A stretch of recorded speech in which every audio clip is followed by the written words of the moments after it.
વરી કરી નાખી ઉઘાડો પછી લાંબો નાખી આને પછી ગુલ્ફી લાવવા તો ગુલ્ફા ભાવતા નથી.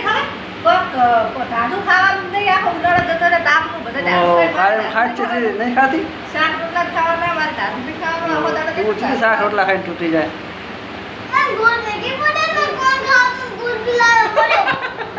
કોણ નતા હાલા હોય તો લાવું ના વચ્ચે નો લાવું. પૈસા હે કેટલો થયો વપરા કરો.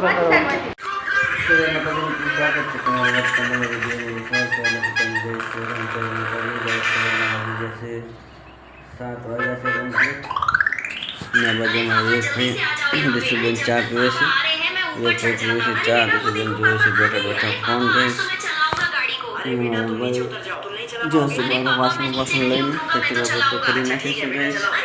અને આપણે ઘર જવું છે ગાઈસ કામે. તો ચલો ગાઈસ ફટાફટ જઈએ અહીંથી સીધા કામે. સીધા મળે છે બપોરે ઘરે આવશું તારે ખાવા માટે. તો થોડા બ્લોગમાં કન્ટિન્યુ બને રહેજો. કાંઈ નહીં ફરી જાય શું આવા કાપડા પહેરીને બેઠી.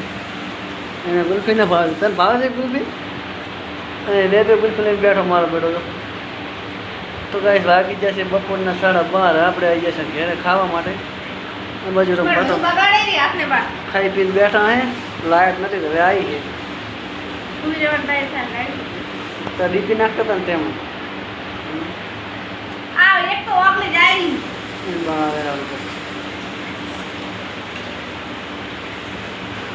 ખાઈ જાય ઓગળી જશે બધું.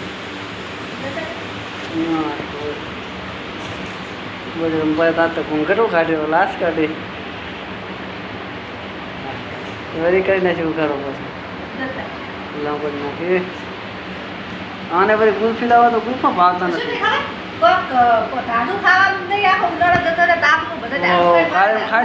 નહીં ખાતી શાક રોટલા ખાઈને તૂટી જાય.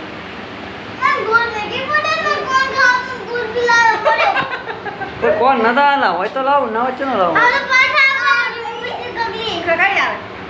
પૈસા હે કેટલો થયો વપરા કરો.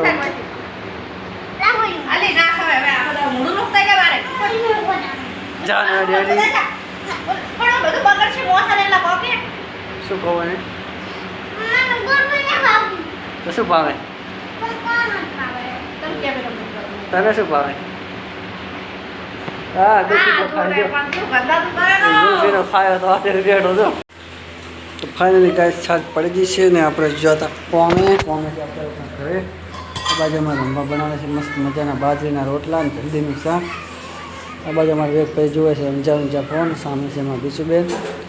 વિવેકભાઈને કુલર ચાલુ કરી લે જોવે છે ફોન. શું લેવું છે? ભાઈ હતા એ પૈસા નહીં હતા શું છે? એ તો ત્યાંથી ગામમાંથી લાવે છે. શું કરો રોટલા બનાવીને સાસ ભાગો હો. સરસ ભેંસ તો દોવા નહીં દેતી પણ સાસ ભાગે છે. દૂધ લાવે આમાંથી ગાઈસ બનાવી છે સાસ. એમાં 2 જણા ખાવા જોઈએ એટલે ખાઈ રહે. તો એક રોટલો કમ્પ્લીટ થઈ જશે અને બીજો રોટલો થાય છે. તો ગાઈસ ફટાફટ ખાવા પીવાનું થઈ એટલે ખાઈ લઈએ કારણ કે વાગી ગયા છે ગાઈસ 7 વાગ્યા છે. અમારે ખાવાનો ટાઈમ છે ગાઈસ વહેલો કારણ કે 6 વાગે ઘરે આવતા. તે લોટી આરી આ લોટી લો હતા સાસ એમાં લઈ લો. ત્યાં ખરા થોડો ઘણો હવે અમુક ખાઈ લઉં કુલરની. ગરમી લાગે છે બહુ. પછી થોડાક 7:30 8 વાગે એટલે ખાવા બેસીએ. શું કહે છે? હેલો ફેમિલી સાંજ પડી ગઈ છે ને આપણે જમવાનું થયું છે તૈયાર. જમવામાં છે ચોળીનું શાક છે, ખીચડી, ડુંગળી કાપી છે, રંભાઈ બાજરીના રોટલા. અમારે ટોળીમાં છે ભીંડાનું શાક. આ બાજુ રંભા બેઠા બેઠા જમે છે એના કે ખોરા શું. હા મસ્ત બનાવી ભીંડાનું શાક. તો તમે 10 રૂપિયાના ભીંડાનું શાક લઈને કર્યું ના થાય તને ખાવાનું. હાલો વિડીયો કોઈ નહીં લેતો અમે ખાઈ લેશે ને તો રહેવા દે ના ખાવા.